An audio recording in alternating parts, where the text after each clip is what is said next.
ประมาณđấy这款号有多种尺寸可以随便选择យើងបកថាលេខ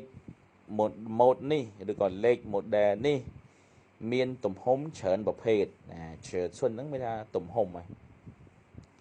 បាទមានទំហំច្រើនប្រភេទអាចជ្រើសរើសបាទតាមចិត្តបានបាទ可以随便选择អាចជ្រើសរើសតាមចិត្តបានអញ្ចឹងពាក្យតាមចិត្តហ្នឹងគឺ随便ហើយណាដល់ពេលជ្រើសរើសតាមចិត្ត随便选择បាទអូខេ同学们យើងចូលមកកាន់អត្ថបទរបស់យើងនៅខាងក្រោមជាសន្ទនាម្ដង情景对话ហ្នឹងយើងបកថាសន្ទនាតាមស្ថានភាពឬក៏យើងអាចបកមួយទៀតថាឈុតឆាកនៃការសន្ទនាអញ្ចឹងណា情景ហ្នឹងមានថាស្ថានភាពឈុតឆាកវាហ្នឹងអាប៊ីបាទអញ្ចឹងអាអេនិងអាប៊ីឆ្លងគ្នាណា互相交流អញ្ចឹងអាអេគេនិយាយអាប៊ី今天呢你想买什么东西ថ្ងៃនេះតើអ្នកចង់ទិញទំនិញអ្វីណារបស់អ្វីទំនិញអី我想买一条裤子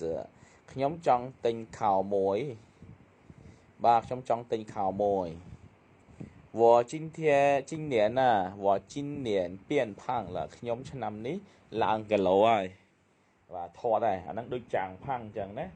បាទ变胖了មានថាឡើងគីឡូហើយថតហើយ去年的裤子ខោកាលពីឆ្នាំទៅហ្នឹងសុទ្ធតែស្លៀកលេងចុះហើយខោលាកលេងចុះហើយធំពេកបាទ都穿不下了这购物中心的第三层ជាន់ទី3នៃមជ្ឈមណ្ឌលទិញទំនិញនេះ